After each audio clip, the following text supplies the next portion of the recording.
Hi, Jennifer Nicely here with Pinnacle Real Estate Academy. Today I'm in the beautiful Bryant Park in New York, New York.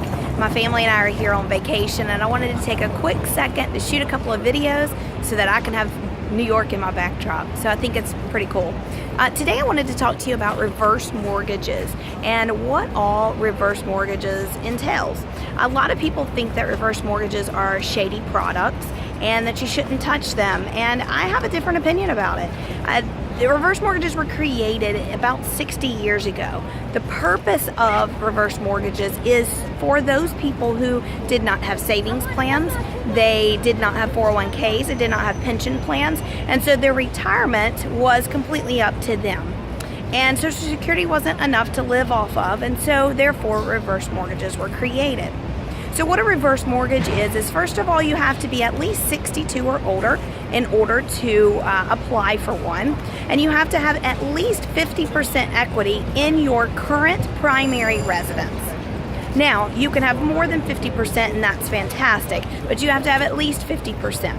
Now, what happens is you can withdraw that money from the 50% equity that you have or more, and you can do whatever you want with that money. You can travel the world, you can pay healthcare expenses, you can buy a new car, you can buy a new property if you want to. But the money you pull out of your primary residence, that particular home has to remain your primary residence. Now, what does it mean as far as payments? This is the best part about reverse mortgages, and this is the part that most people don't understand. A reverse mortgage does not have to be paid back until the person who withdrew the money dies. Now, what does that mean exactly? That means that the person's heirs would have to be responsible for paying that mortgage back. Now, it does not mean that the heirs have to come out of pocket with it. It just means that they sell the primary residence and they're able to use that money to pay off the reverse mortgage. Whatever you do with the money that you pull out for the reverse mortgage, the bank cannot touch. So if you go buy an investment property with that money and that person dies, the bank cannot touch that investment property. If you go and tour the world or buy a car, the bank cannot touch that primary property or that money that you withdrew. The only thing they can touch is the primary property. So once a person dies, the bank will give the family 6 months to sell that home, the primary residence. If they do not sell the home within 6 months, the bank will give them another 6-month extension.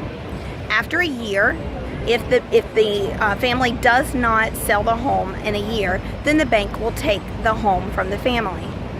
Now, this does not affect the heirs' credit like a normal foreclosure would. So the heirs are just the middleman that has to facilitate selling that home to pay off the debt. So let's recap real quick. Reverse mortgages are for people 62 and older. They can pull out equity in their home, and it's a certain percentage, and it depends on the person's age. So if you've got 100% equity in the home, and I'm just using rough numbers here, don't quote me, but if you have 100% equity in a home and the person is 80, then most likely they're going to allow you to pull out 80 or 90% of the home because they're going to leave that other percentage as a buffer space for the interest that's going to be charged. Now, as the person is still alive, they can do whatever they want with the money. They can spend it on a vacation, they can buy an investment property, they can purchase cars. They do not make payments on this money that's withdrawn until they die. Once they die, their heirs are responsible for paying it back, or they simply just sell the home. Again, whatever they had done with the money, the bank cannot touch. If you have any questions, feel free to give us a call.